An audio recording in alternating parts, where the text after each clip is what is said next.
understanding what has transpired historically and what presently exists politically, spiritually, that impacts on us as a result of our history.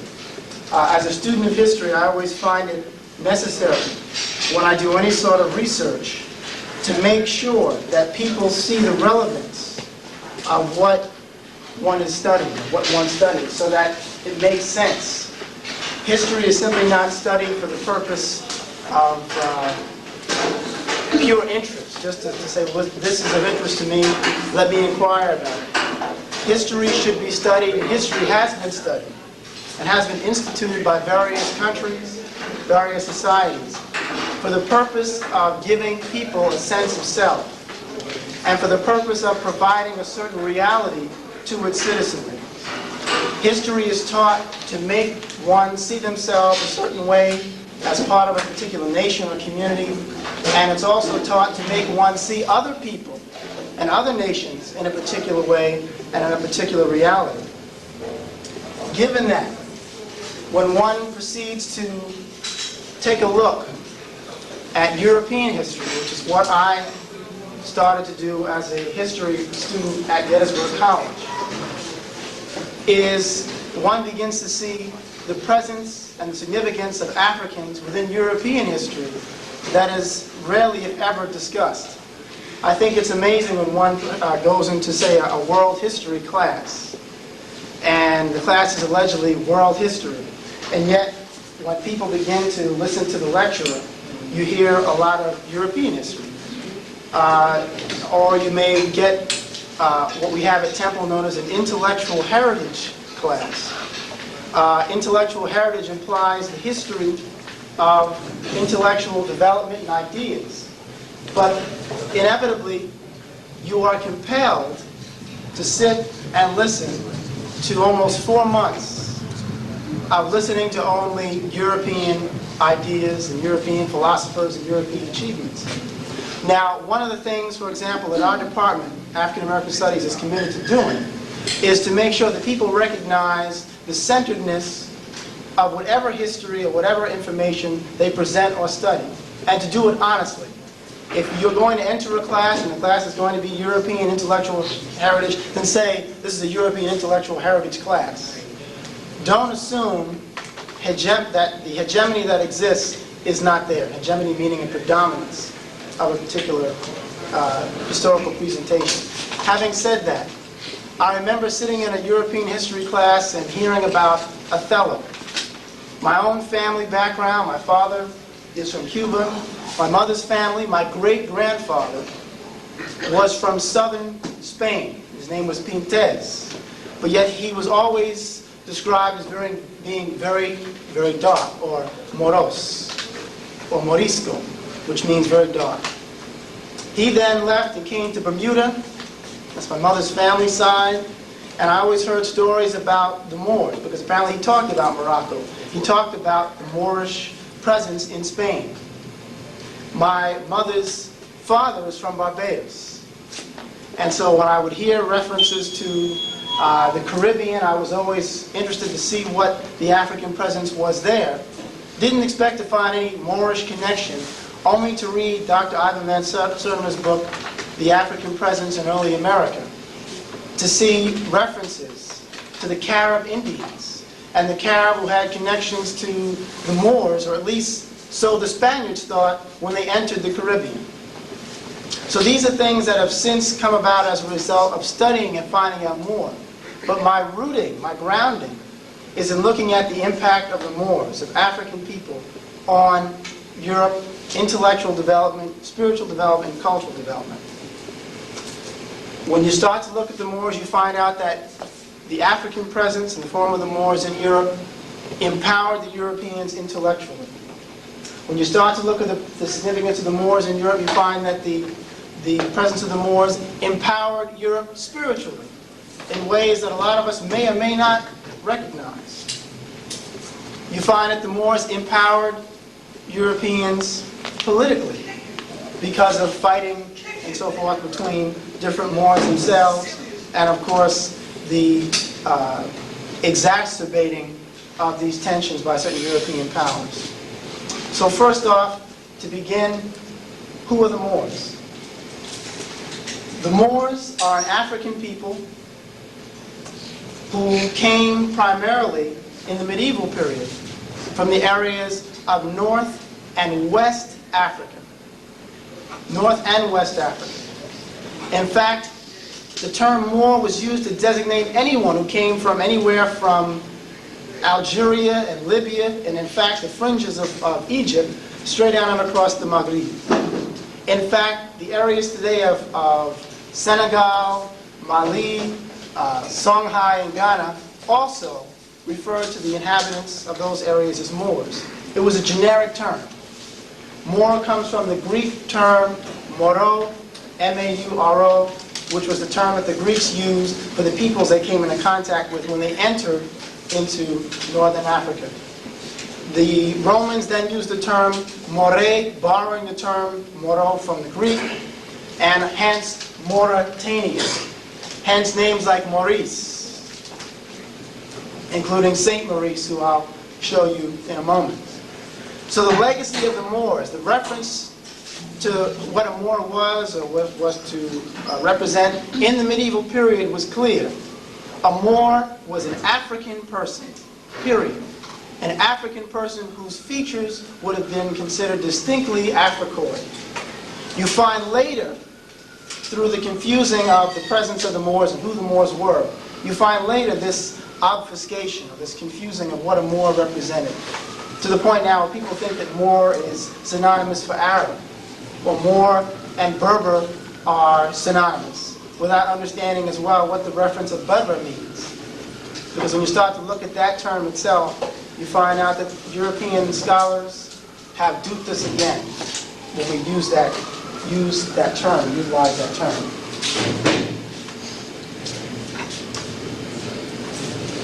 As I mentioned, the Moors, who come into contact with the Europeans on a large scale, 8th century, 710, an army from North Africa and Northwest Africa under the direction of an Arab general by the name of Tariq, has as one of his lieutenants an African general, a Moor named Tariq. And Tariq takes this army into the Iberian Peninsula, into what is now Spain.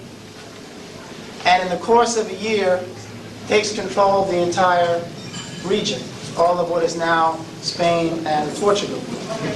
The Moors get as far as Toulouse in France, and the legacy and the presence of the Moors begins. When the Moors came into the area, they found a society which was primarily dominated by a group of people known as the Visigoths and the Vandals. The Visigoths and the Vandals are a Germanic people, or European people. If you want to know anything about what their sense of culture or civility was, we see a living remnant in the use of the term Vandal for contemporary destruction of property and mayhem and rape, pillage, and burn concepts. So in terms of what sort of reality they practiced, what sort of level of culture, for the most part, the Visigoths and the Vandals were not what you would consider, quote-unquote, civilized. When the Moors came in, they found that these people had a practice known as the Ius Malatractandi. The Ius Malatractandi is a medieval Latin reference known as the evil usages. Under the evil usages, if I was a Visigothic king or prince and I chose to take something that you possessed, all I had to do was pay a fee. That included your property, that included your wife, that included anything you owned. So I'd say, well, I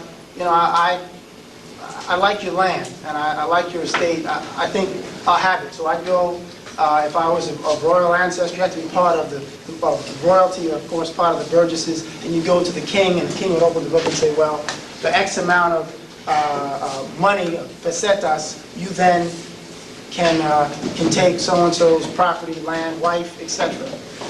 You had a situation where the Visigoths, under the Ius Malatractandi, also would engage in all kinds of torture against women children, etc. And again, based on not so much criminal activity, but based on also greed.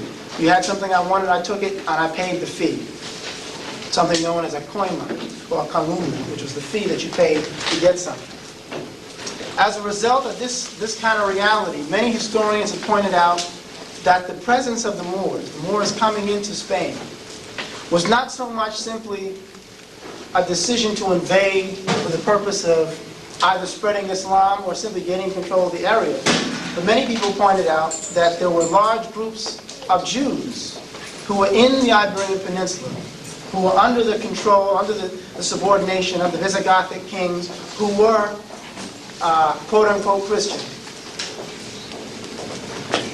who then decided that they needed some outside help. And this Jewish group, which we call today the Sephardic or Sephardim, something that sometimes we may confuse, is kind of recognized being Jewish as being part of a singular race, or being part of a European group. But African, or North African Jews are referred to as Sephardic or Sephardim in terms of their ethnicity. This group, which was within the country, had asked the Moors, had sent emissaries into North Africa, and had asked the Moors about what their intentions were, because they were catching hell in the Iberian Peninsula, and things looked right for control and subordination in the Iberian Peninsula, and kind of invited and begged the Moors, to a certain extent, to come into the area, to free them, in essence. So you have historians who talk about that element.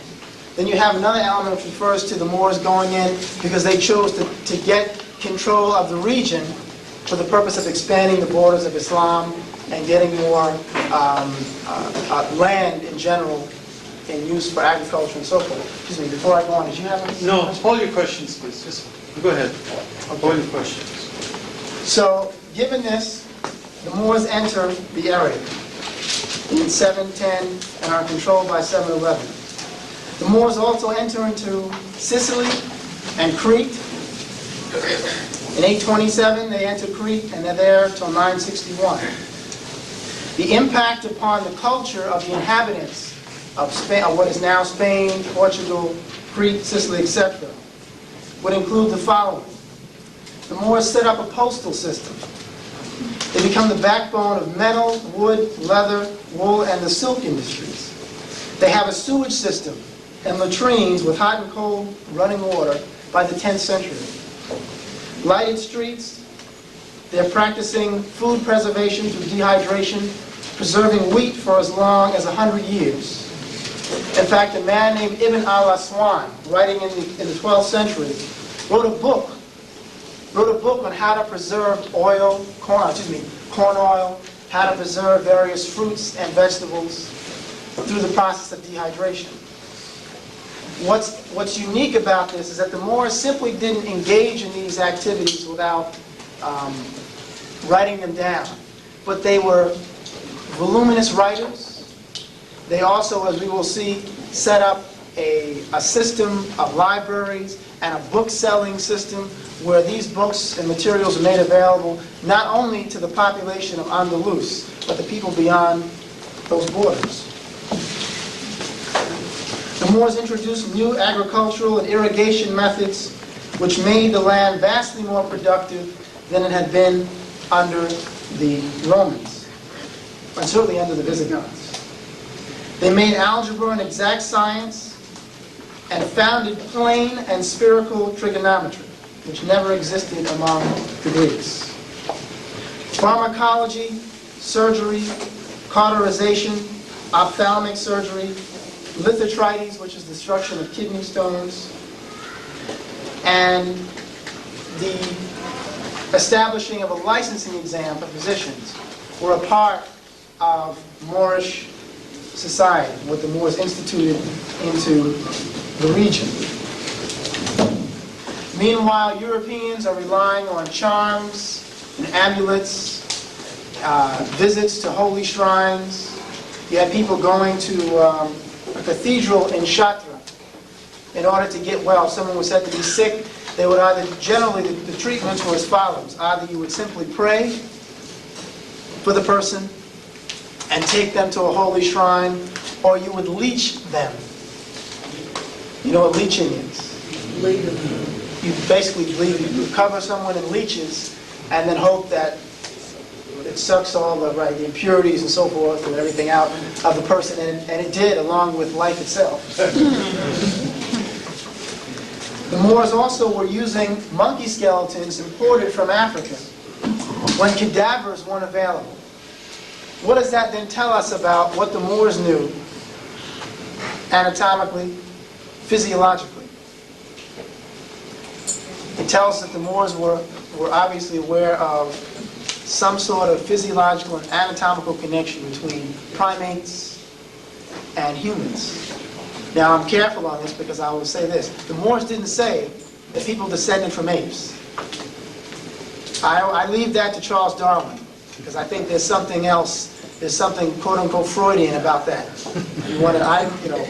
That's the whole nother topic. But the Moors simply said that there was or recognized there was an anatomical and physiological correlation between primates and humans. For that reason, if you were practicing as a surgeon, which the Moors excelled in, you could use certain sorts of primates to figure out where certain things were.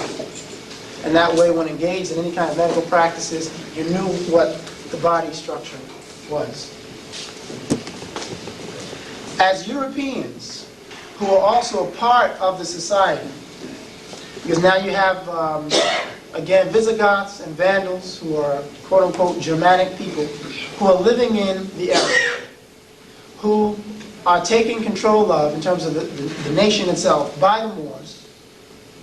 But what happens is, these people begin to recognize the impact of these Moors on developing their own civilization, and they begin to consider the Moors as almost, in many cases, supernatural or superhuman in terms of their understanding of certain science and their understanding of the natural world. As a result, they then begin to try to enter and study with the Moors.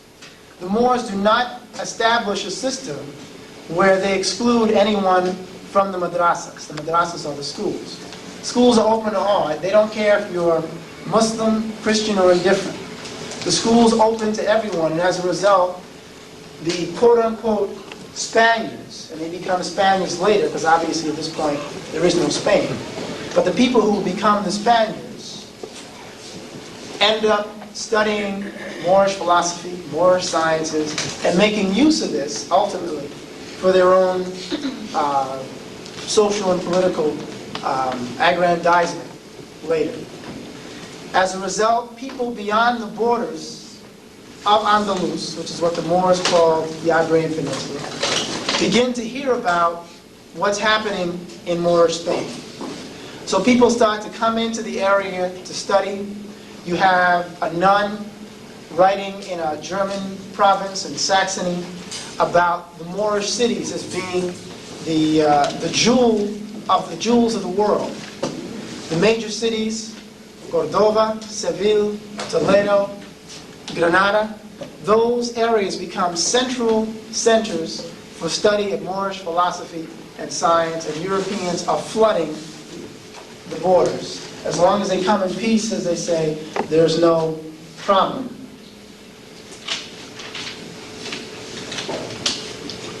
You have in the city of Cordova, in the 10th century, 1,600 mosques, 900 public baths, 213,000 middle-class homes, 60,000 mansions, and 80,000 shops, 20,000 of which are booksellers or bookshops. This is in the 10th century. And this is going to play very prominently later when we see what happens. 20,000 bookshops. Wealthier homes had 2 floors, a library, gardens, and running water.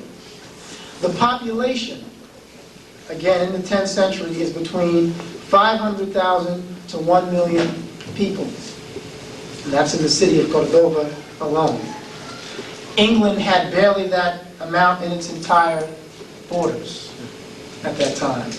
Needless to say, England was also steeped in squalor and filth and actually had considerable contempt for bathing. And this plays very prominently later.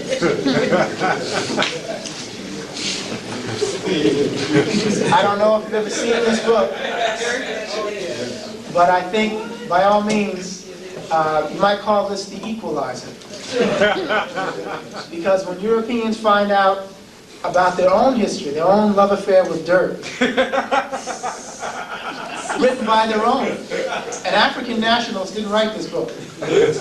Terence McLaughlin. Terence McLaughlin is an Englishman. I think he's a journalist, and he did a history of dirt. And reveals some very interesting things. Maybe I'll read a few sections just to make my point.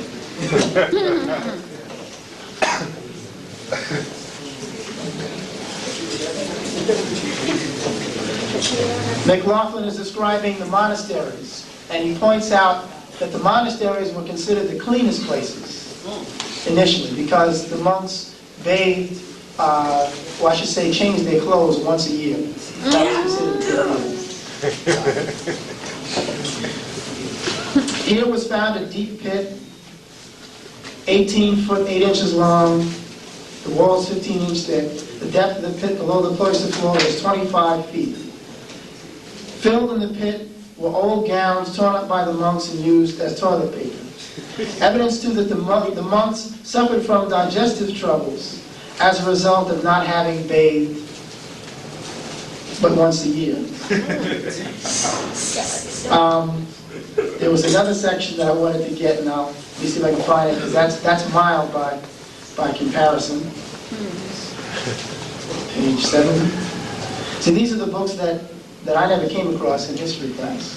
I was studying history, European history, and nobody talked about this. This is the beloved King James.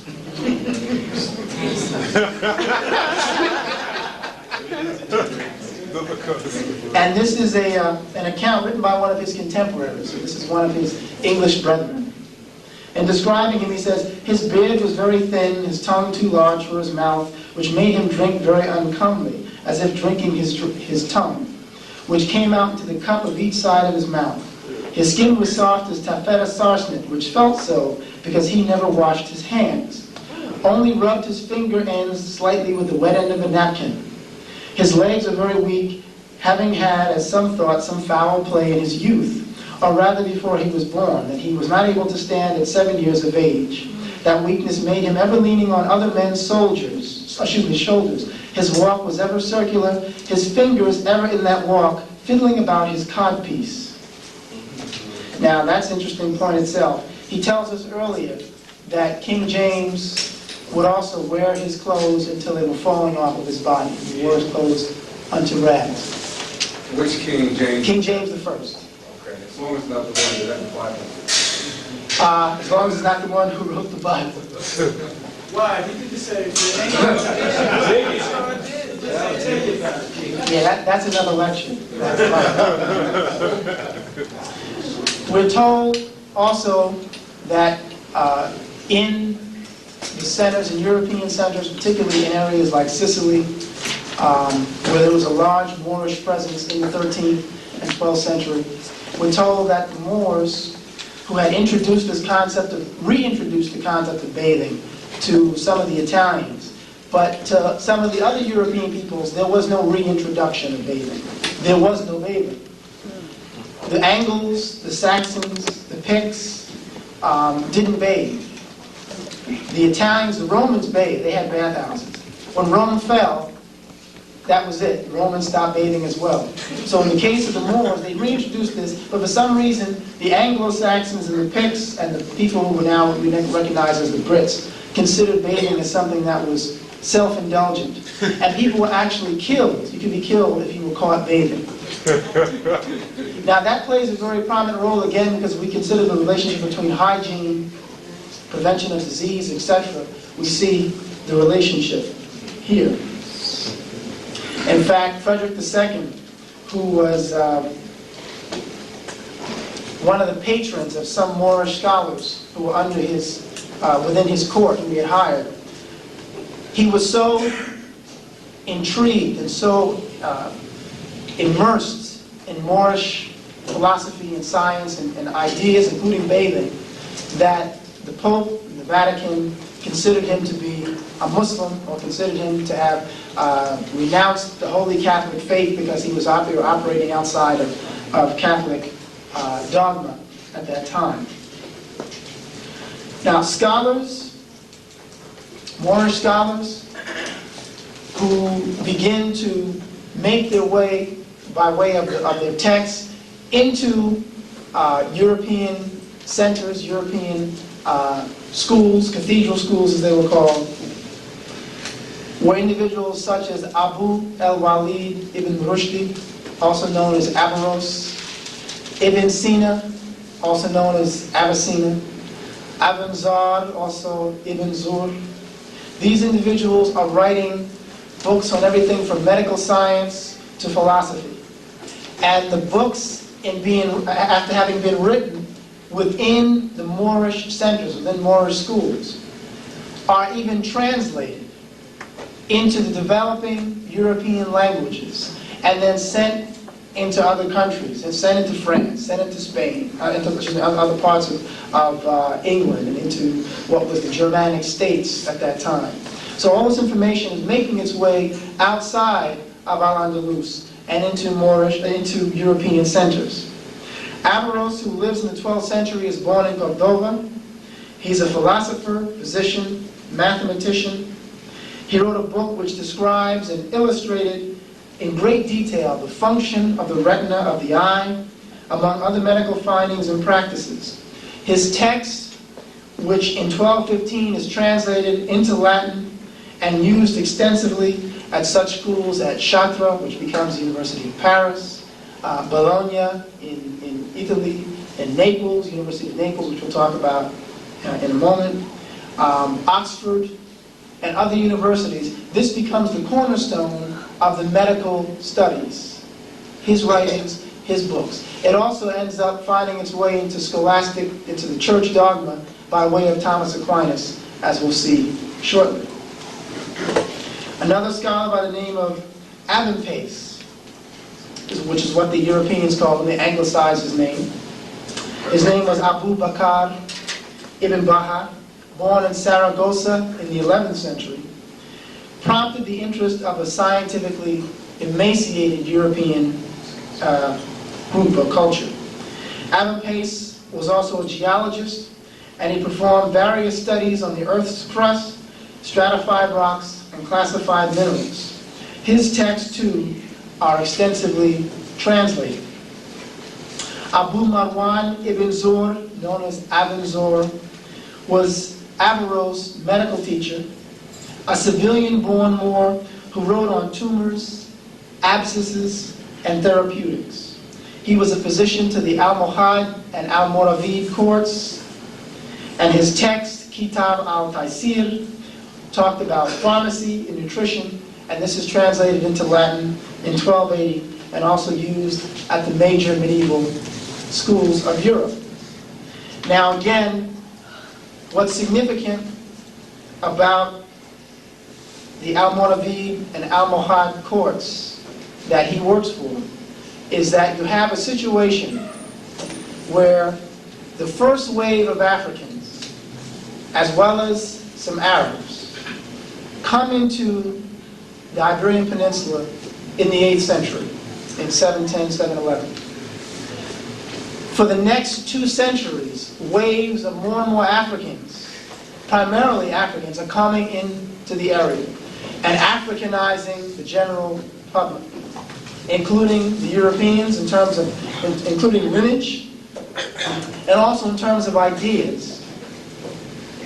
As a result, the Almohads and the Almoravids, who come from the area of Mali, Ghana, and Songhai, are a dynasty that's established in the 11th and then 12th centuries, which adds another wave of Africans. So if the first wave wasn't enough, you have 2 more waves, which again bring more African blood and bring more African ideas, African cosmology, which we find then manifesting itself in an African way in Andalus, and this is something that I should stress.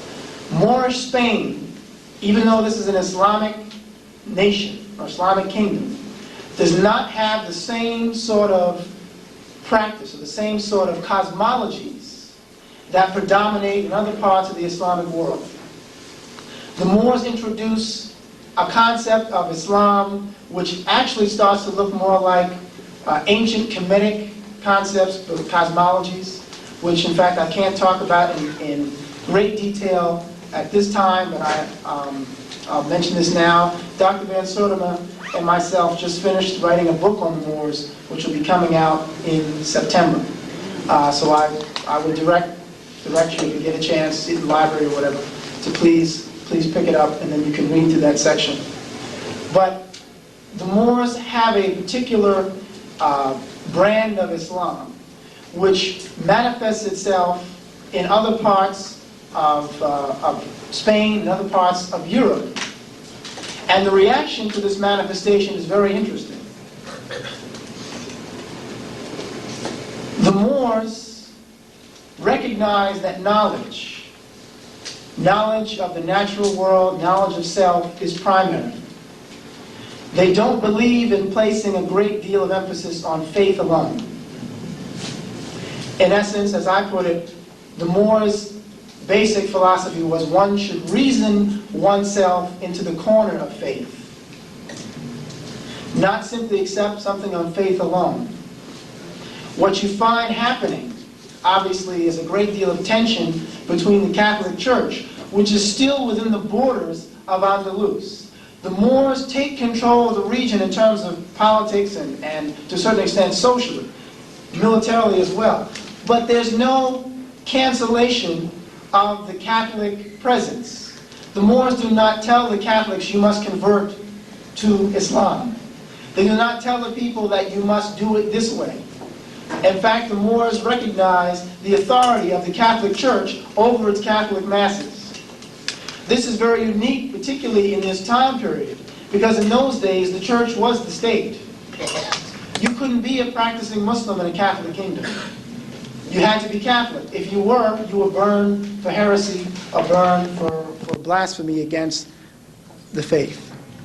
So the Moors recognize a religious tolerance which does not exist in the Catholic world and does not exist on the same level even in other parts of the Islamic world when you get into the 9th and 10th centuries. The Moors recognized then that one should study the natural sciences, one should study philosophy for the purpose of knowing God. Their idea was, if I study God, if I seek to know what a God force is, then I need to study the natural world, because everything around me is a manifestation of the Creator. Everything around me is another element of that creative force. If I remove my idea of God from the various elements in society and say it's outside of me, it's over here. It's Jesus of Norway as opposed to Jesus, which is what I refer to most of the images we see. Jesus of Norway as opposed to Jesus of Nazareth. It's not this image of man that stands, because if we do that, where's the feminine principle? Where's the feminine principle then in the God force? If I talk about God as having a gender. So that was one of the reasons why they said they backed off of, say, a Christian, European Christian concept. But at the same time, that's also why they backed off the patriarchal concepts that begin to predominate even in Islam in consecutive centuries. And this is a part, in fact, of the tension that begins to exist between the Moors in the Iberian Peninsula and other Islamic peoples, the Arabs and the Syrians, outside of the area. Because while Syrian Islam and later Arab Islam seeks to implement a more patriarchal concept of Islam, the Moors are still recognizing the two concepts, the feminine and masculine principles that make up what is referred to as Allah. Interestingly enough, this sort of cosmology makes its way into European culture in the form of a group known as the Cathars, or the Albigensians. The Cathars are a society that establishes itself in southern France, right along the border of Andalus. It arises around the early 11th century. Shortly after, again, the Moors and their ideas, their texts start filtering beyond the borders of Moorish control, as well as obviously within the borders of Moorish control, where European Christians resided, European Catholics resided, etc. And as this information begins to move further north into areas of France, this community called the Cathars, or the Albigensians, develops. This community asserts that Jesus is a prophet, yet these are European Christians, quote unquote. That one must recognize the feminine principle in the God force, and for that reason you have women who are priests, known as the parfaits. You have a concept of dual unity which exists, which means that these two forces are working together almost in a ma'atic fashion to maintain a balance. And I guess in the case of ma'at meaning maintenance of harmony in the ancient Kemetic belief system. Ma'at is meant to maintain that balance between the two forces, and there is quote-unquote good and quote-unquote evil. The idea is to maintain a balance and to make sure good dominates. Now that flies in the face, too, of European Catholic concepts at the time for obvious reasons. They also believe in reincarnation. And they say that one is on earth because they're in school, and that you're here in order to gain a certain understanding of self. And then once you complete this level, you then go on to the next. This arises in the French Christian community around an area which is now known as the Languedoc, towns such as Rennes-le-Château, which is again in the area of southern France. Now what's interesting about this, and again just to I won't say digress because it's relevant, but to say a little bit of something about, again, clashes of cosmology, because this is important in recognizing what European ideas represent versus African or Asian ideas, and how it manifests itself in history, this clash of concepts about the universe. The Catholic Church becomes angered by the rise of the Cathar society, because they are a flowering civilization. The only other place that was flowering as much in terms of science and in terms of schools of philosophy and in terms of agricultural achievement, etc., were areas in Andalus, in Moorish Spain, of course, areas in Africa and areas in Asia. That's the only other place. In the Catholic European community, you didn't have this. You had, again, squalor exemplified by what I mentioned from Terence McLaughlin's text, dirt. And educated meant simply you could recite references from the Bible. 99% of the European Christian community, Catholic community, was illiterate, versus 60%, 70%, at least based on the records from the 16th and based on the records from the 11th and 12th centuries in Moorish Spain, based on the Moorish or the Andalusian population being primarily literate, having emphasized the need to study the world and study natural science in order to gain understanding of a creative force. But the Catholic Church begins to take an interest in this society because they see them as a threat. They say, what are these people doing talking about women as an element in the Catholic, in any holy faith? What are you talking about Jesus as a prophet? And what's this stuff about being on earth to learn a lesson and then you, if necessary, come back to... We don't want to hear that. Not to mention the fact that elements in the Catholic Church saw the area as ripe for conquest because of the riches and wealth that existed in the area. So they launched a crusade known as the Albigensian Crusades. 1209, Pope Innocent III, the first, probably in European history, the first recorded genocide of Europeans in European history. 15,000 men, women, and children murdered in the course of 2 days. And that's in one city. That's in one city. The crusade goes on for 40 years. And the creed of the Pope, Pope Innocent III, is when asked about how do we know who's guilty and who's not guilty, the Pope says, kill them all, God will sort out the rest. Which is precisely what they do. Now, what's ironic here, and before I forget, you might want to try to read this because this is a fascinating text. Holy Blood, Holy Grail. Holy Blood, Holy Grail, written by 3 authors, a guy named Henry Lincoln, Michael Bagent, B-A-I, Henry Lincoln, Michael Bagent, B-A-I-G-E-N-T, and Richard Lee, L-E-I-G-H. They talk about this very issue of how the Catholic Church annihilated a group of people whose spiritual ideas were not rooted in European cosmology. They were coming from Eastern and African traditions, and ultimately how this information, the Moorish information of the Eastern knowledge, goes under the society, mainstream society. It becomes a part of secret societies, such as the Freemasons, the Rosicrucians, the Shriners, the Daughters of the Nile, the Order of Zion, and other groups. And how this information goes underground because it's considered a threat, first to the Catholic Church, but then as these organizations get power, they then decide to monopolize the knowledge as well. In the Moorish reality, in African reality, at that time at least, Africans were saying, the Moors were saying, knowledge is for everybody. You're all here to get some understanding of self and the outside world in order to get through this particular life.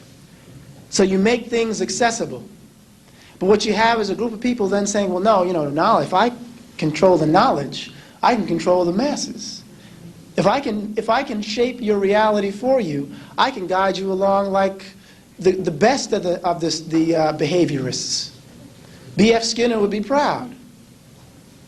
So what they do, or what they did, is they began to implement secret societies which govern what's happening behind the scenes and give the panacea of a watered-down concept of religion, what Christ was really talking about, what Muhammad was really talking about, peace be upon them both, because they didn't want the people to be able to get out from under the iron hand of control.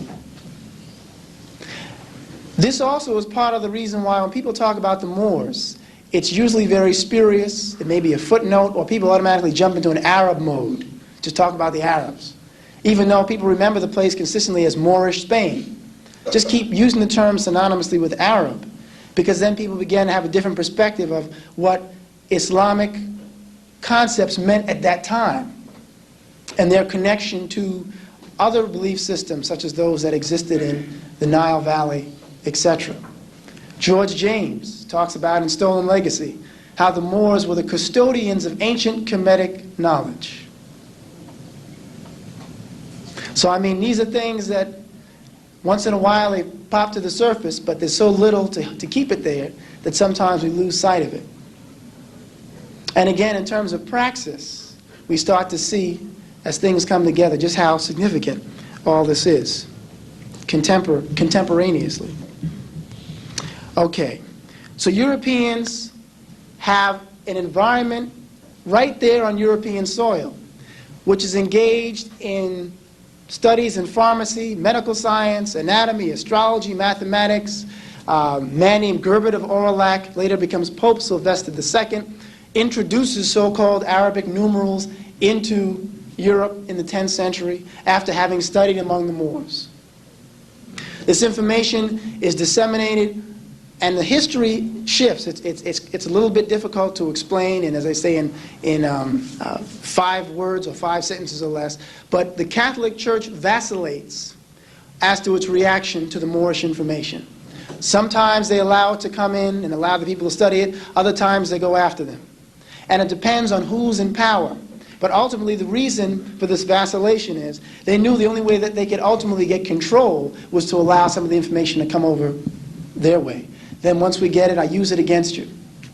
I got your information, not even a thank you, but take the information and then proceed to use it against you.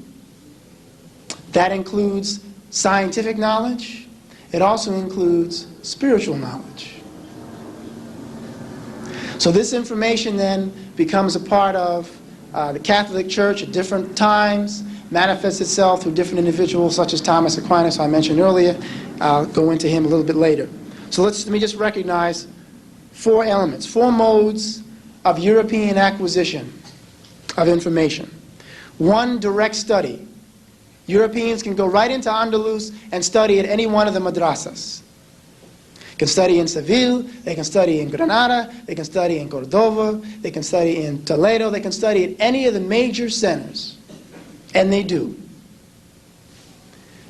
People like Peter Abelard, I don't know if you're familiar with European intellectual history. These are people who are the cornerstones of European intellectual history, who you'll hear talked about in an intellectual heritage class, but no one explains where they got the information. Same situation, I say, with the Greeks.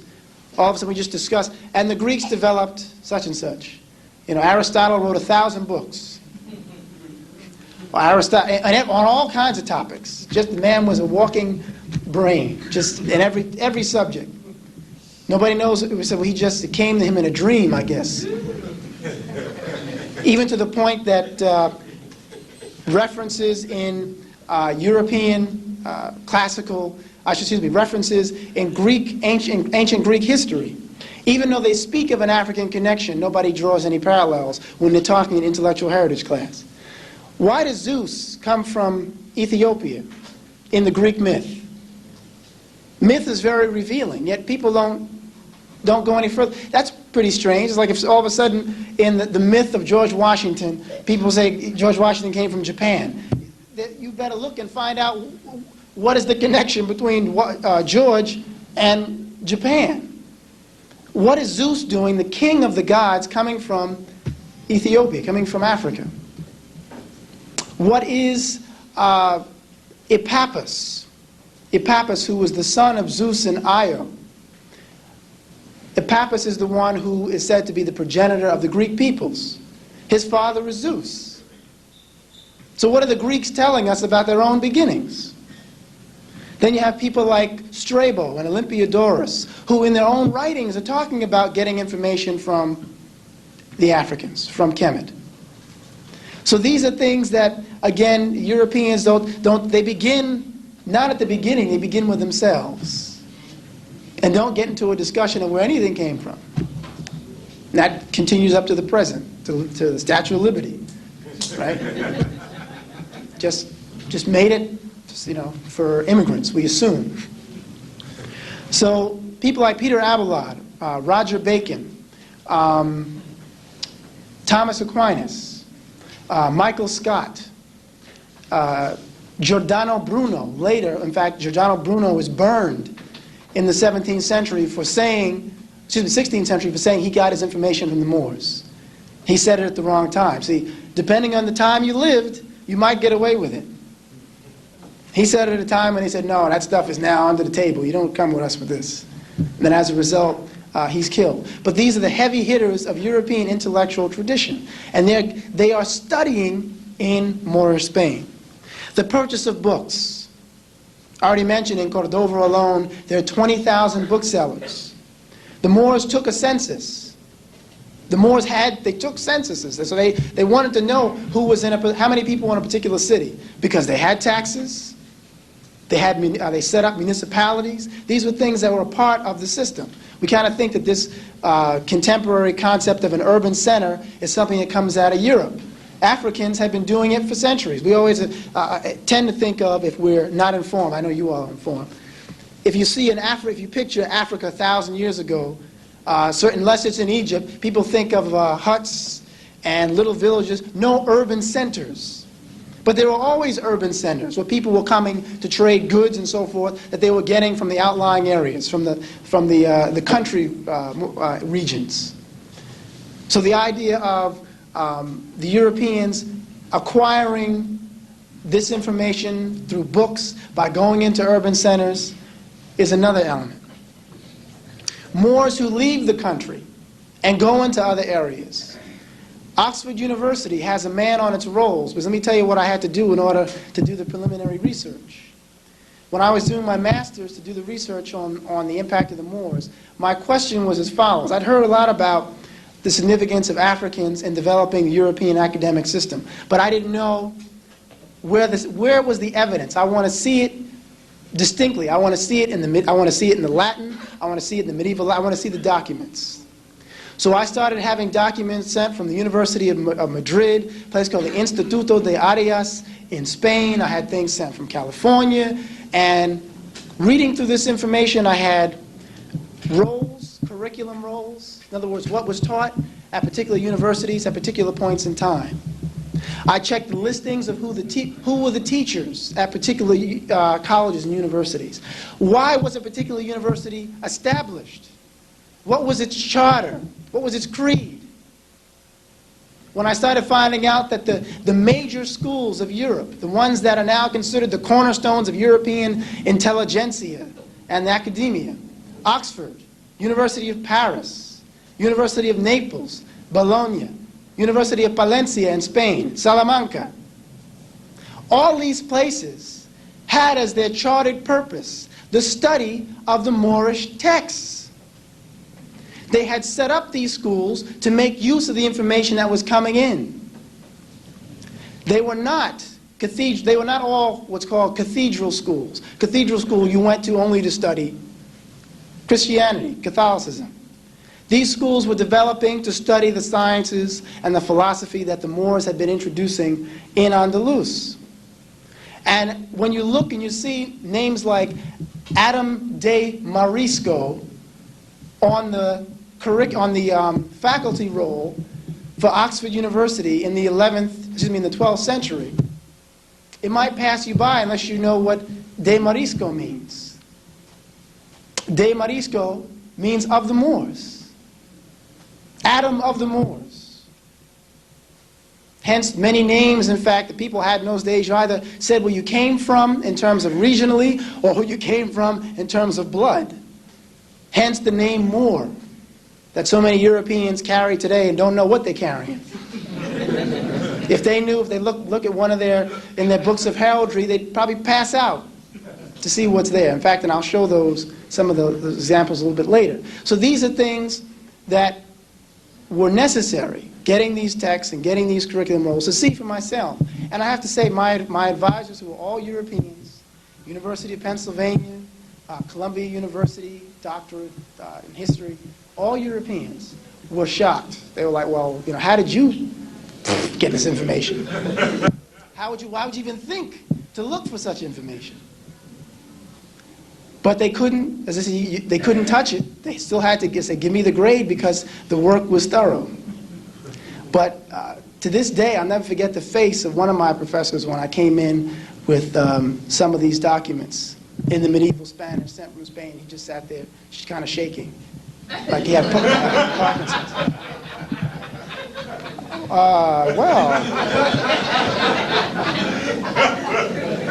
I see you've really done your work.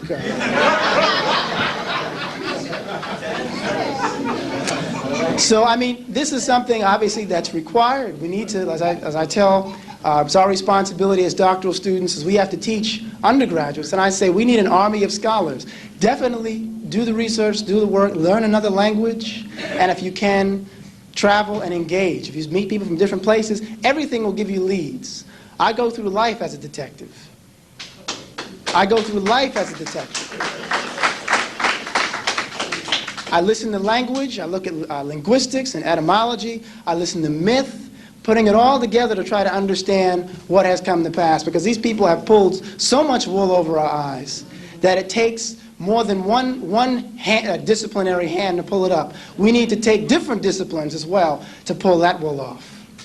So, I mean, this is something that, in fact, you'll find some historians will actually negate. I had one professor tell me when I was talking about the African presence in the Americas, in Mexico, and I was talking about the evidence in linguistics, and the evidence in religious practices, and the evidence in myth, and the evidence from documented accounts given by Spanish explorers. He told me, you're just grabbing up everything from everywhere. The myth is not acceptable. Well, that's not acceptable. Linguistics, you're out of your discipline.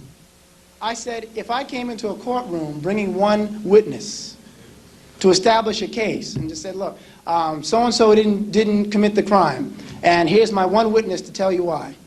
And my opponent comes in, he's got 8 witnesses, wiretaps, artifacts, and everything else, and lays it out. Who's going to build a better case? Ironically, that's why the foundation of law is history, because it's teaching you how to pull it all together. But yet when it comes down to it, in the world of historiography, or historicity, when you present this information to a European historian, they say, no, see, because you didn't give it as we put it. See, just read these authors. That's it. And don't start reasoning. I don't want to hear any analysis now. And when I did this in the presence of a historian from Mexico, this man who was a Mexican is telling me, you're right. Telling me, absolutely.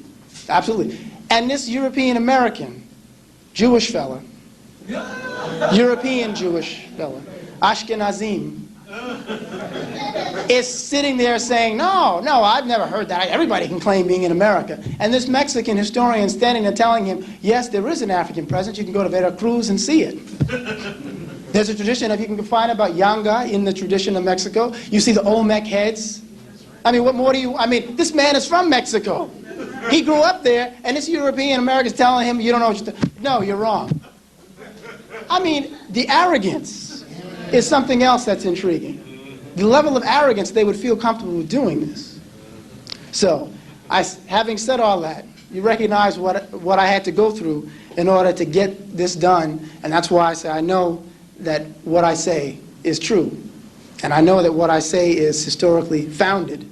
I have problems with people who present shabby scholarship because it ultimately hurts African scholarship as we try to build our case. If you have people who are not thorough, then we'd run into trouble. So I actually liked the idea of having these Europeans standing in front of that door, for me, because I knew that I'd have to fight hard to get through it.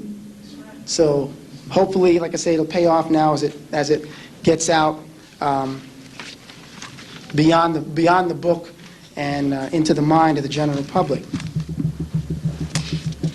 Okay, I mentioned Michael Scott, Adelaide of Bath. I want to say a few things about a major contributor to Europe's acquisition of Moorish knowledge. And this man is famous in Spanish history. He's known as the Wise. The reason why he's known as the Wise is because he knew that he should steal African thought. That's why he was wise. Alfonso X.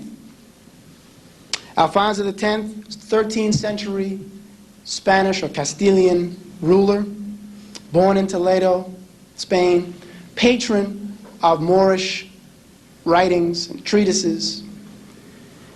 He has then the elements, I should say the fruits of his translations of Moorish books and texts transferred to other European countries. He engages in diplomatic relations with France and Sicily and Italy in particular, and as a result, they're exchanging knowledge and information about the Moors. In Sicily, for example, you have a man named Ibn al-Aswan, who was a Moor from Morocco, from Ceuta, who is a geographer, who in the 11th century designs a globe, a silver globe, and then writes a companion book talking about different areas of the world, what the level of culture was, what the products were, what was the language that the people spoke, giving all this background information for use in exploration. Unfortunately, here's a Moor contributing a text to European forces, a European kingdom, which then uses it later to infiltrate Africa, because they knew so much about how to get around. It was like, getting a road map. And then learning, if you learn how people think, you can then control them as well. You know what to say when you get in. You know how to present your case. And dupe Africans into buying your case, and then next thing you know, Africans stand there with nothing or end up being carted off in chains. So you have Ibn al-Aswan and this silver globe, which obviously illustrates that Africans knew the world was round, at least 4 centuries before Columbus. And you have people engaging in the study of these texts and then slipping it under the table to maintain the masses' ignorance. Okay, I'm going to run through this again. Alfonso, patron, he translates works like a man named Al-Hasham, who wrote an encyclopedia which covered ophthalmology, surgery, and medicine. And you can find various works on Islamic medical history which show you illustrations of eye surgery. It's nothing, I mean, this is a given. You can find it in probably in any library. If you look up, if you can find a book on Islamic medical history, you see the tradition of writing books with illustrations. That was very big, using illustrations to teach people how to conduct the surgery. And I'll show you some sections in a moment. This particular text by Al-Zahrawi, called Al-Tazrif. Al-Tazrif was the name of the book. 3-volume work which outlined the destruction of kidney stones, dental procedures, and eye surgery.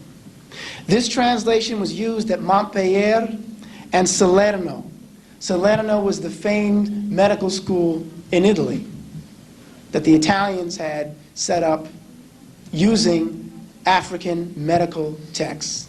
And a man named Constantinus Africanus, who was a physician and a medical scientist, had introduced more works from Africa and Asia on the topic and was translating more texts. And as a result, made Salerno the most famous of Europe's medical schools, the ones that were part of Europe's medical tradition. You had individuals like Ibn Khatib and Ibn Khatima, who in the 1300s were espousing contagion theories. That is to say, they recognized that disease was caused by germs and bacteria. And they would say that if you wanted to avoid catching this bacteria or this virus, you shouldn't use the accoutrements of the person who was infected. So if someone they'd say they warned against don't wear the earrings of someone else who was infected with a certain disease, because in putting those earrings in as a woman, you would then catch that ailment. Don't wear the clothes because the clothes carry the germs which are then transferred and they're inhaled and swallowed and so forth. This is in the 1300s. The introduction of antiseptics does not begin with Charles Lister in the 1800s. Antiseptic, the primary antiseptic we think of, alcohol, comes from an Arabic word, alcohol, which was used by the Moors and the Arabs in the 10th and 11th century in preparation for any surgery that was conducted. You always cleaned up the area. Chemistry was obviously another area. And again, you talk about words. We look at the word chemistry, we know where the original foundation of that is. Chemistry used to be called alchemy. The Moors were writing great text on alchemy, which is how the Europeans refer to it. Al in Spanish and in Arabic is translated as of the. And if you talk about alchemy, you're talking about the knowledge of chem, the knowledge of the Egyptians. Jabir, who was a Moorish chemist, invents nitromuriatic and sulfuric acid. Sulfuric and nitromuriatic acids used in industry, developed by an African, by a Moor, Jabir. Distilling and calcinating were also done by Moors, again as early as the 11th, 12th centuries. Europeans had such easy access to this information that you find many Moors and Muslims in the Moorish Spain complaining about the acquisition of the knowledge by Europeans. Because what they would do is they would steal it. You have one Moor complaining in the 12th century. He says, books of science ought not to be sold to Jews or Christians, except those that treat of their own religion. Indeed, they translate books of science and attribute authorship to their co-religionists or to their bishops when they are the work of Muslims. Man, you should have done that. So you have people recognizing the threat, the problem with this, because Europeans were not taking the information and disseminating it. They were saying, this is great. Now I have it as the bishop. I can hold on to it and proceed to dictate control of this general population. And then when some people get it secretly in the form of the Rosicrucians and other organizations, battles ensue between the two groups, which is why to this day in the Masonic tradition there's a conflict between the Catholic Church. Catholic Church is at odds. In fact, that's why Italians can't be Masons if they're Catholics. So what they do is they become, Knights of Columbus, which is another secret order which is quietly dealing in African spiritual science and natural science and philosophy.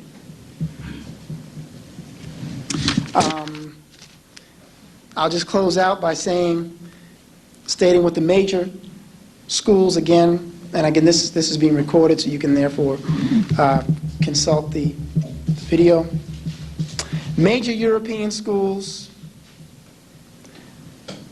which begin to impart the use of Moorish texts, Moorish treatises, are Marseille, Barcelona, Toulouse, Narbonne, which is in France, Segovia, Leon, Béziers, and Tarazona.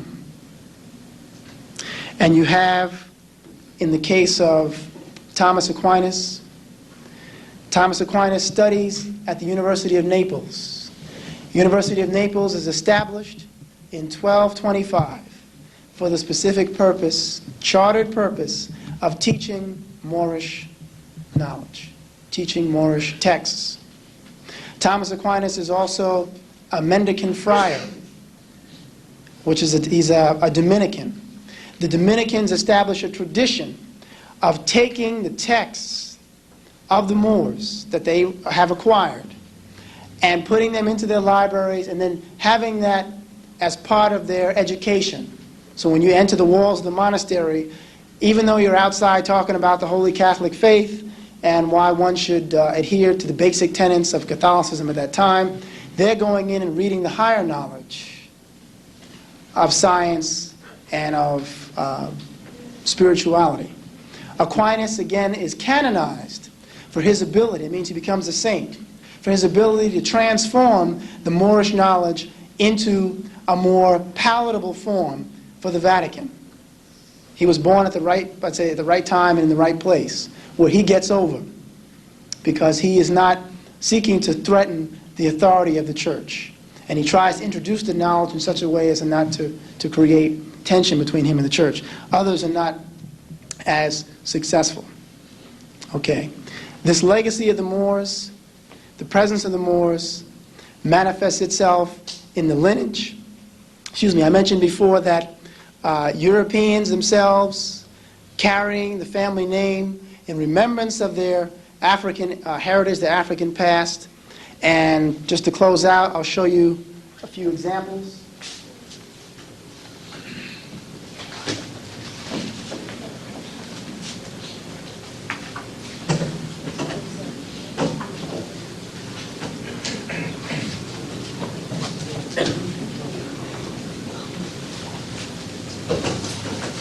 Name of the book. What's the name of the book? Name of the book, author and date. Name of the book, Moorish Spain, Academic Repository of the Medieval West, Jose Pimienta Bey.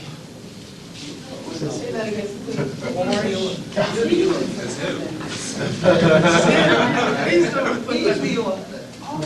This is my masterpiece. But what I did was I used in the back, I used sections from a book of heraldry. Books of heraldry are European family histories. They have the crests, and they give you an idea of what the origins of the family are. It's called a coat of arms. Coat of arms. This is the Moor family of Germany, M-O-H-R. 3 Moors. What you find is one of them is crowned, which implies, again, this family recognizes that its lineage begins with an African Moor who comes into this particular German family. Now, the significance of this is deep because if you try to understand the regard that Europeans have for Africans at this time, you see it in the fact that they begin to identify their origin with the coming of an African. In other words, if they were known as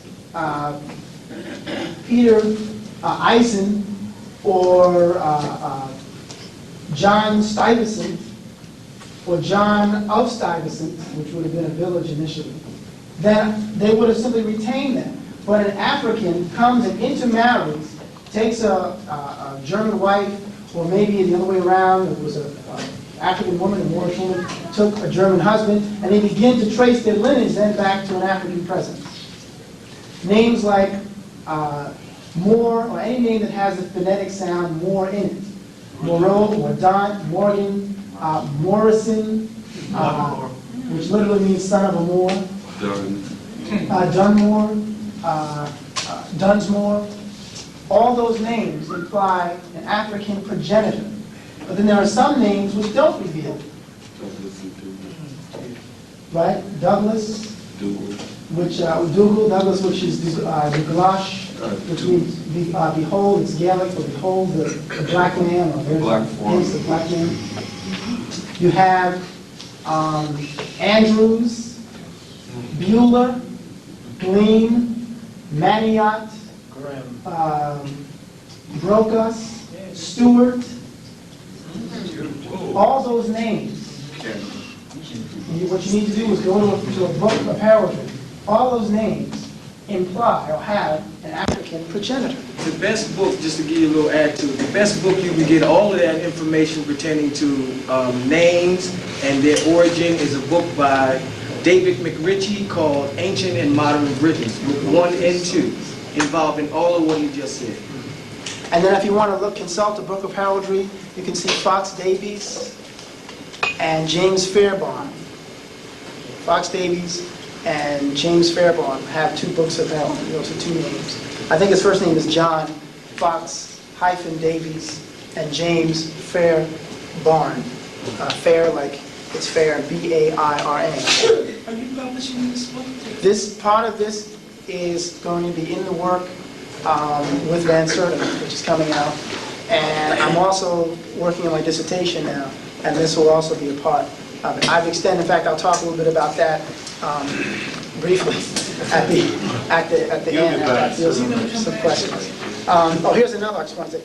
That's Zangermeister. So, I mean, we're all over the place. You don't always know. Zangermeister, sing master. This African came to teach at the University of Berlin and married a German woman and started the Zangermeisters. Married white women. Why did they do that?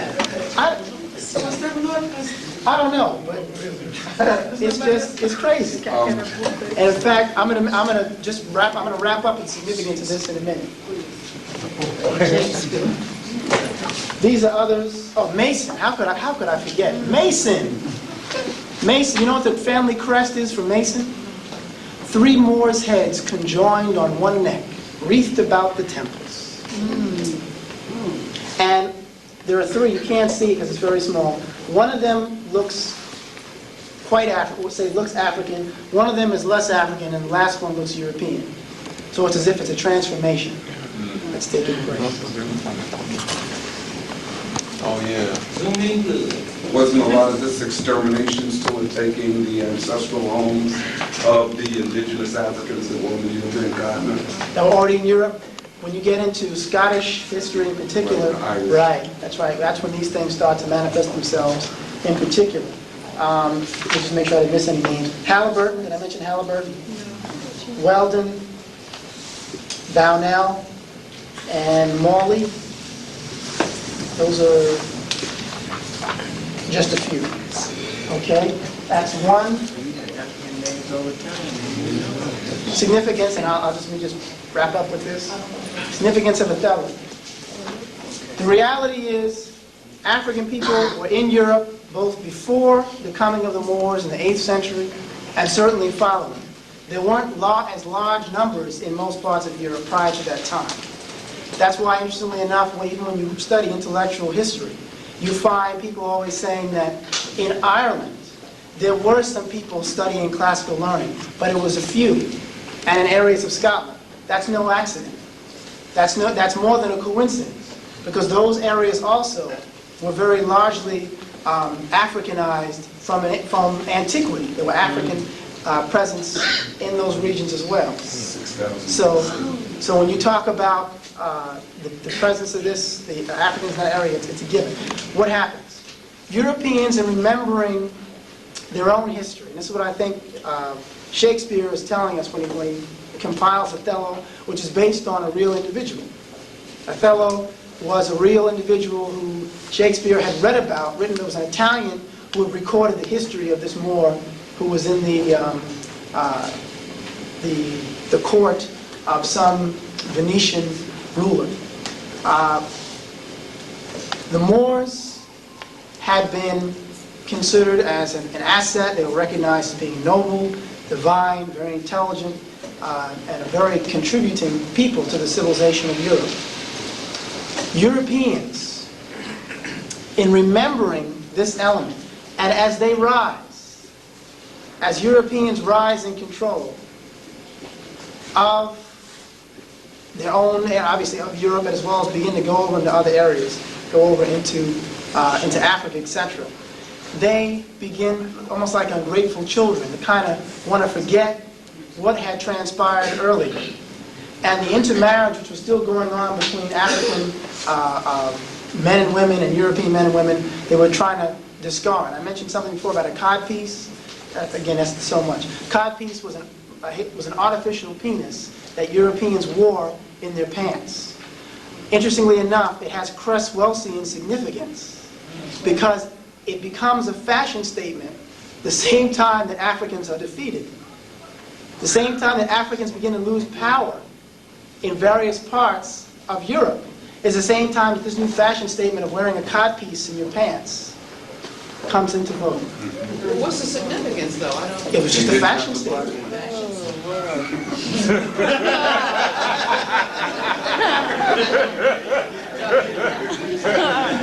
Dr. Ben used to say that they did that was because he was saying that Africans lost the situation through their penis. That's what he looked at it as. Africans lost the situation? Right, because of the intermarriage and the whole situation of miscegenation and, you know. How does that relate? These are Europeans wearing this in their pants. Yeah, Europeans, right, in reference to, you know, Africans as being what we would say dominant, virile, Right. you know, So that whole those- situation. Okay. Right. They're recognizing their own Weakness. or inferiority. And again, they're manifesting it in this fashion. What happens is they begin to resent again the African presence. Iago represents this European male anger at having one of his women lost to this black devil, as he calls him in the text. What's interesting is that in European English classes or English literature classes, nobody seems to discuss the reality that Othello was an African. He's a quote-unquote black man. They present him as an Arab. Joseph Papp went so far as to eliminate, when he did Othello on Broadway, he eliminated the lines which made reference to thick lips, which made reference to black devil, which made reference to any emphasis of his phenotype, which would have made it clear that this was an African, this was a black man. That illustrates the decline of African control and the rise of Europe as a result of the asiento, the enslavement trade, etc. Okay, you had your hand up. You have mentioned Noble. Could you tell me a little bit about Noble Jewelry? I'll tell you, all right, let me do that right afterwards, okay? Because that's relevant, but I'll take that up in a second. There was two things that I see coming into view.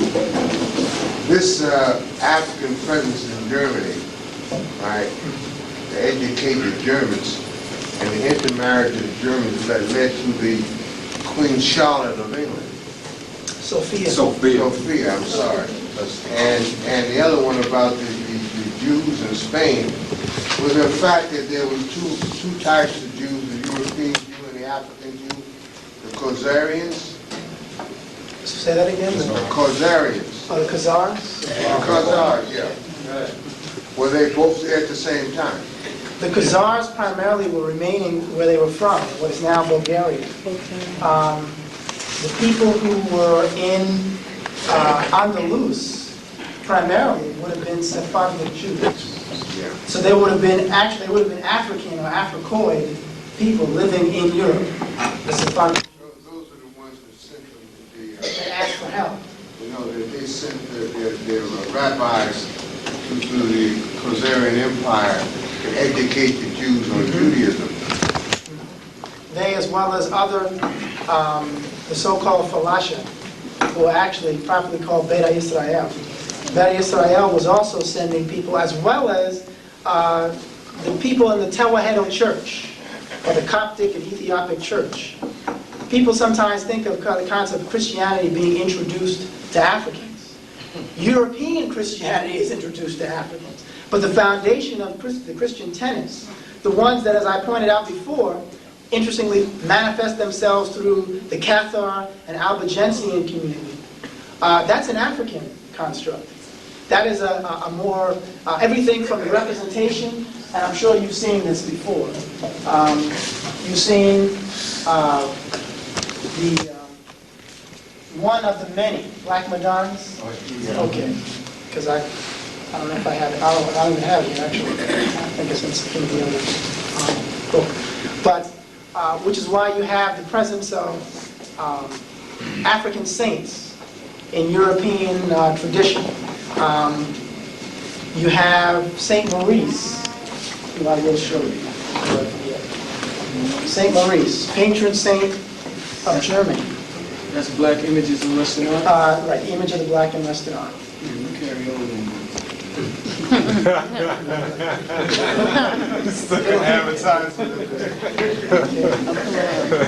Now, there are many representations of Saint Maurice, many. Here's the one that I want to, because you can see down there. Yeah, that's Saint Maurice. Saint Maurice. Now again, here's an interesting connection, because a connection is then drawn with Egypt. Saint Maurice is referred to as Saint Maurice. He comes from Thebes in Egypt. If you consult the Catholic Encyclopedia, they tell you that Saint Maurice came with the Roman legions into the British Isles. And he entered with his own, I guess he had his, not a legion, because a legion was the entire army, but he had his own unit, if you will. And they entered and came across a group of Germans, Suevi, group known as the Suevi. And these people were practicing Christianity. And they had a black image of Mary and a black image of Jesus, otherwise known as Isis and Horus. And when he saw these folks, he was told that he was to round them up and then proceed to kill them, because they had, they would resist and so forth, and they had to be exterminated. And the Roman general told him that was his orders. He said, I can't, because they're adhering to my own faith. Literally. They're following African Christianity. He said, either you kill these people, or we kill you. And he refused. Now, I'm giving you European Catholic, again, Marlena Karenga didn't say this. They said that the Roman general then killed him and proceeded to decimate his army, meaning he killed every 10th man. As a result, the Germans remembered.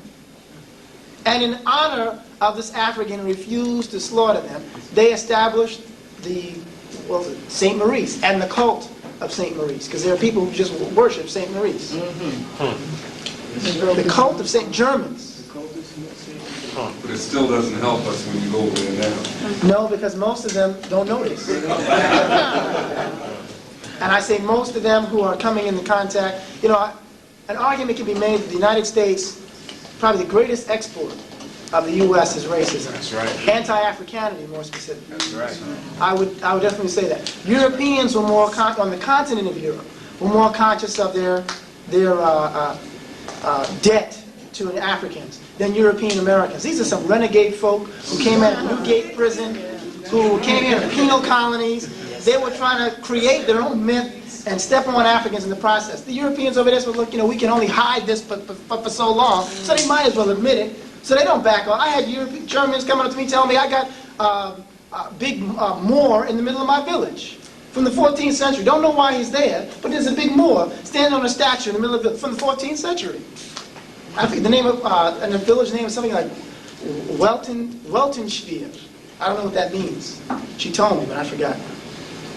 But this village in the middle of Germantown with an African.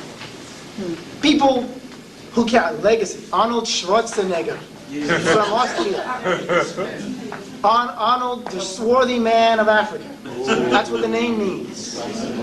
Neger has two meanings. Neger either means plowman or it means African.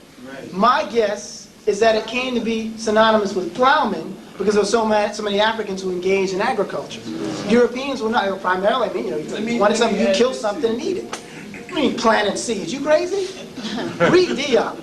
Right? Two Plato theory. Schwartz only means one thing. Schwartz or Schwartz only means Right, exactly. But I worked for a German company, and this guy who was head of the company, he was telling me that in Germany they had a practice. They used to have a practice of what was recognized as getting good luck from chimney cleaners. These guys used to climb up chimneys and they would be all black, when they come down. And it was represented as good luck to go and touch these individuals and get soot on yourself. And he said that today, they don't do it no more, but they have Christmas cards that they send out with soot on the inside that you can rub and put it on yourself to make you recognized as a very, very significant individual. Tacitus talks about how when the Romans came into parts of the British Isles, they found Angles and Saxons painting themselves blue with the juice and berries and things that they found, and also covering themselves in black earth. And then performing a peculiar ritual of dance. They just want to beat us so bad.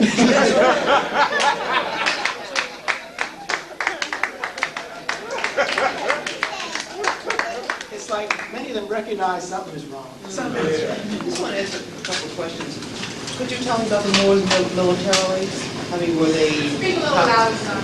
I'm asking about the Moors and their military competence. How were they as fighters. Right. They was bad. The Moors, one of the things that was probably most significant, I should say, about the Moors, because of their advances in industry, in metallurgy, for example. You're talking about the development of swords and lances that were much stronger, first of all, than anything that the Europeans were producing. The idea of Toledan steel from Toledo. Toledo in Spain is now famous for the production of steel, and in the medieval period was famous for the production of swords. The reason is because those metallurgical practices were taught to the Spanish Catholic army and to the Spanish Catholic kingdom by the Moors. So you had weapons that were far superior because they were stronger, better grade. In terms of tactics, the Moors had one sect known as the Mob el-Themin, the wearers of the veil, who would largely be the equivalent, if you're looking for an outside equivalent to the Japanese ninja. The Mob el-Themin would appear literally out of nowhere. You just be walking, and all of a sudden they're on you. They covered their faces, all you saw was the eyes. They had guns, even in the medieval period, which is something that a lot of people aren't aware of. The Moors had guns. Really? Yes. The gunpowder had fire, what people call a fire stick. It was a gun. And it fired and it killed people. And it was killing Europeans. The difference is, and this is what I talk about cosmology, the Moors, as African people, had a different concept of the gun in terms of what its use was. It was used for defense. The Moors had set up fortresses all around the borders to keep the crazy Europeans out. What happened is, as they were introducing this metallurgy and introducing gun technology into, first of all, you probably remember because the legacy lives today, the Beretta. The Beretta family of Italy comes from Italy and starts its gun company in the medieval period. They're right sitting in the middle of Moorish industry. It's all over the place. They excelled in it because they had a different concept. You know, you can be a creative genius, and you can be, as I say, evil genius. Depends on where you turn your energies. So the Europeans recognized that you said, well, we have to really develop this gun thing. Just make guns by mass, just in mass, because, see, we don't have much here. And my reality tells me that I need to get control of outside regions to survive, because mainly in abundance we have a lot of ice, we have a lot of cold, and we have a lot of filth. So if we're going to develop anything agriculturally, if we're going to develop riches, we need to get things from outside. And Africa and Asia's got it. So they started first. Africa's right there. We opened it up because of our different, cosmology, a different value system. The Chinese had a different value system. They said, you come in here and you're gone. And it maintained that until the Boxer Rebellion. It took modern technology and European alliances on a grand scale to finally get in there. But we're talking about, but one shouldn't denigrate Africans then for having a different cosmology. It simply means we're more humane. That's right. Where does Hannibal and Carthage fit along? That's what Hannibal, Seems to skip, Hannibal is during the Punic Wars, and that's about almost 1,000 years before. The Moors come in the 8th century. So they're talking about, like I said, almost 1,000, like 800 years before. Hannibal brings his armies, as we know, into much of Europe. But would that be the first African? That wouldn't even be the first. There were Africans there before then. But that was the first they attempt at African control, military and political, social predominance of Europe. And what you have is, of course, Hannibal then infusing more African blood into the European populations that he's coming into contact with as he moves through. Hence, you can go and see Italians, Siciliano, Calabrese, Calabria. Hey. Every time I see Italian, I think of Calabria. If you say Calabria is an Italian who's an African, and they'll tell you that. I mean, many of them back off the word black. But you say to them, are you of African ancestry? They'll say yes. Something about semantics. That's to do with semantics. Don't call me black, but I'm an African. And I've done it. I've dealt with people who say I'm black.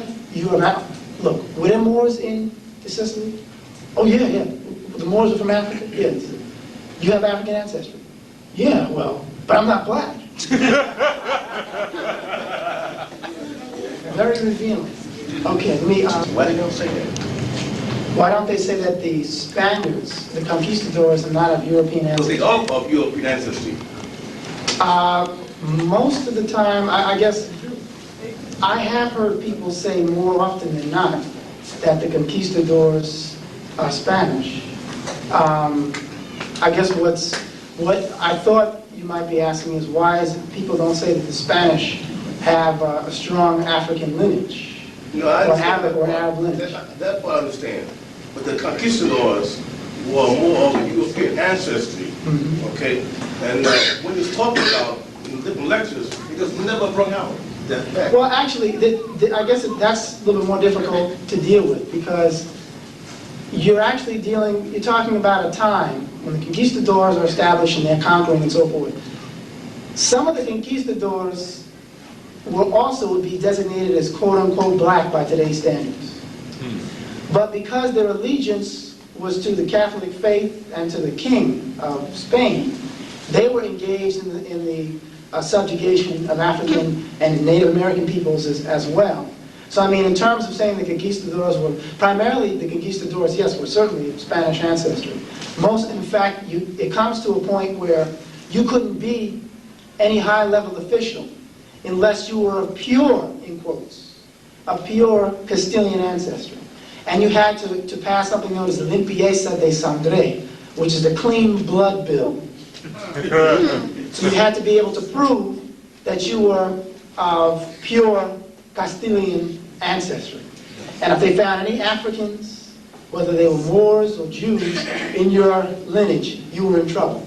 You couldn't participate in any official capacity. But that's in 1547 that comes through. Before that, it's like kid gloves. They treat it differently. Again, it's a complex topic, it's a complex issue, because it shifts. To Europeans, it's not a straight line presentation or straight line legislation. They're careful. Sometimes they submit something, sometimes they make certain concessions, you know. You think you're making progress. Let's throw in Lieutenant Colin Powell, Miss America. You're watching this magician's hand over here, and he's doing something else with this one. So we have the surface level references for progress, but then you start to go below the surface to something else. I just wanted to make some quick points about, again, Morocco, its relevance. Again, I know you all are informed, but one of the greatest battles that still is waged when you mention the Moors to a European is the idea that the Moors are Arabs. And I have to say, even that mentioning the Moors not being Arabs is a difficult situation, because Arabs are not blanketly not African. See, that's even problematic. It depends on the Arab. It depends on the individual. And Saudi Arabia, certainly at the time of the Prophet Muhammad, was an African region, it was an African nation. Diop says it, Arab scholars say it. They know that. But what happens is you find later on this emphasis on a more European phenotype. But having said that, people keep talking about Morocco in terms of the Moors. Well, the Moors came from Morocco. You look at Morocco, those are Arab people, they're white. And you know you're in trouble when they start throwing white at you. Because you know that they're trying to throw out a spurious term which really doesn't mean anything. The definition of white is, this is official according to the U.S. government, any of the original peoples of Europe, North Africa, and the Indian subcontinent. Now, any of the original peoples of Europe, North Africa, and the Indian subcontinent, everybody in here is white. According to the official definition. If you look at a legend, you know, the definition of what these terms mean, black says any member of a black racial group. If you read Asian or Pacific Islander, it refers to Asia, refers to the Pacific Islands. If you read Hispanic, it even says any of the Spanish-speaking peoples of non-European origin coming from the areas of. And they stop pointing to regions. Only black people are floating in space. They're taking North Africa. How? Because they think it's their reality. They think, in other words, it's European hegemony. And again, without going into a great deal of detail, it was a process. It was a process of trying to break away African parts. You talk about Africa, North Africa, and Sub-Saharan Africa. The use of those two terms is meant to then make you think that North Africa belongs to Europe and the southern parts of Africa and Central Africa belong to Negroid peoples. Now, by doing that, their justification is say, well, you know, because the people there are light. You can go to other people who've been in North Africa. I see North Africans, there's no predominance of white people in North Africa. You find African people, you find people who are so-called more Semitic appearance, but there's no one has collectively taken a poll and said everybody here is phenotypically closer to Europe, so therefore we all are Europeans, or we're all white, which is what they're trying to assert. But they've successfully commandeered that reality and then imposed it on other people. If you look, that's just I'm showing you just an example of architecture. You've seen Moorish architecture before. Europeans never seen anything like that until the Moors. Is there anything that we can undo that? Is that what the scholarship is now about? Oh, yeah. To undo these things. You know what I can contribute to that simply by preferring, I say, getting specific. Refer to African people as Africans. Refer to Europeans as Europeans. Say, well, I don't understand black and white. You have to be more clear here. Because what it does is it proceeds to confuse people. And they can employ a kind of divide and conquer mentality to categorization which then has people thinking in terms of black and white, and then they can grab up everything. Because by definition of white now, they can claim Egypt, they can claim Morocco, they can claim anything that did anything, even India and the Indian subcontinent. Those Dravidian folks who set up everything before the Aryans got there. What are you talking about, Indian as white? So I mean, we need, that's one thing. Just again, I know you're familiar with the concept of nomo. The power of the spoken word. You proceed to change reality when you start to use certain terms and references. And even on a psychological level, I did a paper, a psychological review for one of my doctoral classes, finding out what the psychological damage was of using color names. Unquestionably, even Europeans have greater appreciation and greater respect for Africans when they use African. And these are psychological studies. They categorized the most intelligent as people who designate themselves as African American. They considered the laziest those who consider themselves Negro, and the most criminal those who call themselves black. Hello. So what we see, the power of words, and again I talked about briefly before, without going into a whole lot of esoterica. There's a spiritual element to this as well. Among the Bulgarians in Bulgaria, there were two designations of people, known as the white Bulgars and the black Bulgars. They were both Bulgars, both Bulgarians, looked alike, but one was designated as being an underclass, and one was designated as being the upper class or ruling class. Then when you deal with something known as the Kabbalah, which is the mystic text of Judaism, they say before you can defeat an enemy, you must make him black. Make him black. The Moors, even though they were dark in complexion, did not accept the reference of black, didn't call themselves black, said, I'm a Moor. I'm a Moor. Or, if the reference is, I'm swarthy, if they want to use a more neutral reference, in terms of just referring to color. Moor also referred to a culture. Or Ethiopian even, because at least there's a landmass. Although that's problematic, because now we're calling ourselves after a Greek term, because Ethiopia is Kush. As soon as we begin to define ourselves, for ourselves, we begin to change reality. And again, and I'm just throwing this out there for say, food for thought. On an esoteric level, what do we know? Look, George Bush is a member of the Order of the Skull and Crossbones. It's known. This is no secret. Esquire magazine, New York Times talked about it. What is it? Why would you make? What is the Order of the Skull and Crossbones? Nancy was watching her husband with astrology. I mean, these folks are doing things, it's fun. While they've been sending us into their Christian temples, not even our Christian temples, they're leading us into the door while they're reading our stuff and doing our stuff. And we've bought up so much that we're contributing to our own defeat. That's right, by doing this. I just want to show you a few examples of some... Excuse me, can you pass them around, because we can see them.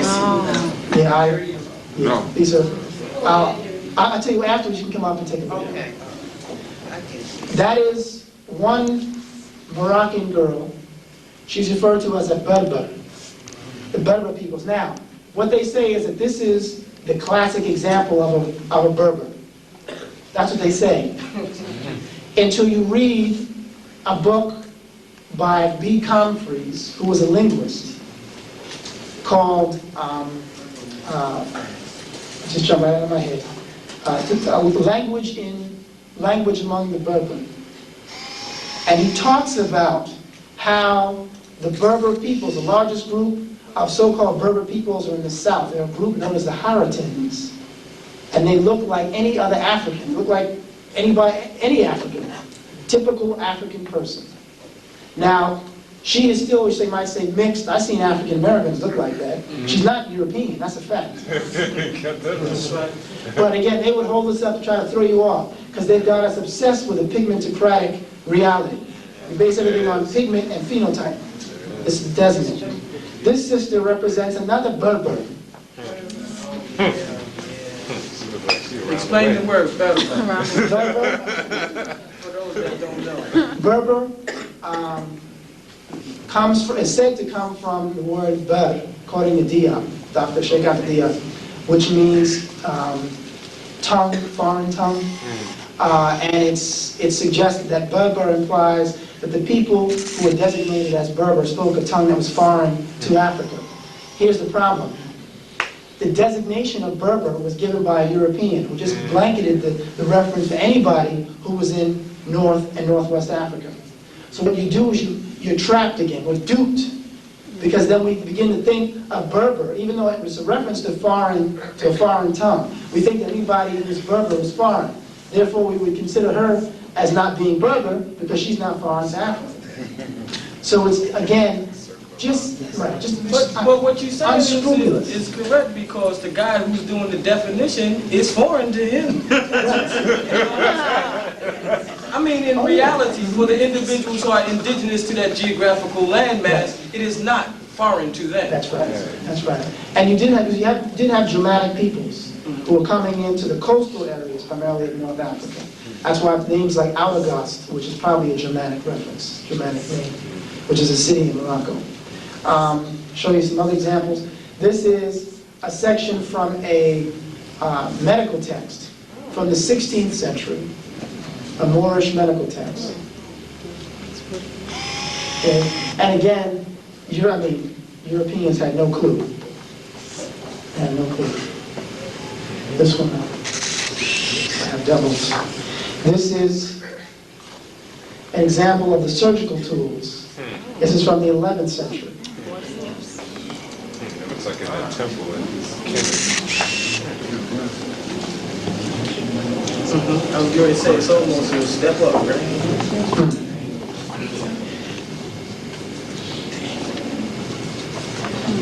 This is another example of a Moroccan group. This is a folk group. These are very, very African people. This is Morocco. This is from J.A. Rogers. He shows Moors in French, Dutch, and Belgian families. All these names have Moor, the phonetic sound Moor in them.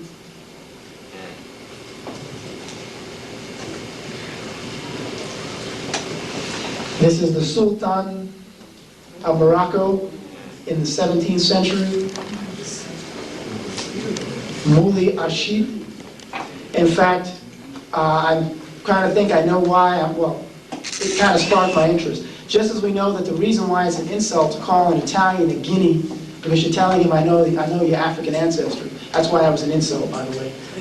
If you call Italian a guinea, you're telling him, I know your African ancestry. That's why guinea was an insult. But also, Italians used to call us moolies. A bunch of moolions. Mooli. Mooli, apparently, is a name, too. Eggplant. It's an eggplant. It's the purple eggplant. Purple eggplant.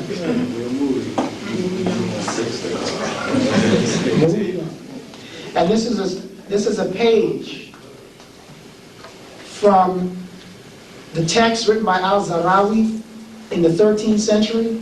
This is a text showing the same surgical instruments that I showed you before. Again, detailed text telling these folks just how to conduct surgery, just what to do. 20,000 bookshops in one place. All they had to do was read. They didn't have to do any thinking. Just get hold of the African and Arab and Syrian Islamic stuff and just read it.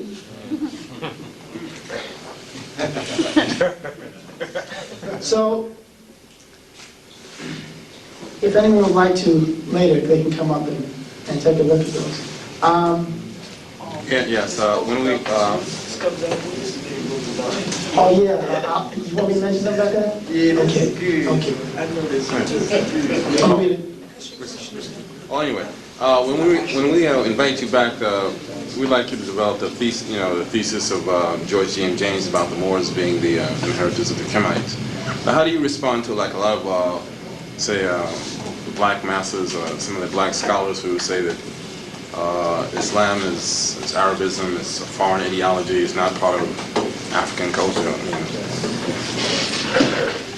My only response, I guess, in fact, I give an example of something that happened. I have the utmost respect for John Henry Clark. Dr. John Henry Clark is a foundation, is a cornerstone in doing a great deal of necessary research on African history and African significance. But John Henry Clark is immortal, and he makes mistakes. And the man has had an incredible task in trying to accumulate as much information as he has. He can't be a specialist in everything. Having said that, my brother, who knew about the research I'm doing, working with Dr. Ivan Van Sertima, went and heard Dr. Clark give a lecture, and then he went up and asked him about the Moors. And Dr. Clark said, the Moors, they didn't do anything. A bunch of Arabs contributed nothing. And he wouldn't even discuss it. And in fact, he got very emotional. I mentioned this to Dr. Ivan Van Sertima afterwards, and he says, well, you know, same thing, Dr. Clark is an incredible brother. He's an incredible scholar. But some people have a kind of an ingrained, I think, it may even be on a level that a lot of us don't recognize, knee-jerk response when we hear Muslim or Islam that may not always be, really have a validation for it, may not always be justified. And I think what we need to do is to begin to research the history of Islam as well as the history of African Islam, both. Because what you find is that, as I mentioned a little bit at the beginning, the African brand of Islam was not the Arab brand of Islam. And the foundations, and I even said too, that the beginnings of Islam in the 7th century did not look like what Islam becomes in the 10th century. Because there's a power struggle, a political power struggle going on. And it's happening in particular countries who are seeking to impose their own cultural perspectives and political interests into the religious doctrine. And there's a book called God's Caliphate by a woman named Patricia Crone.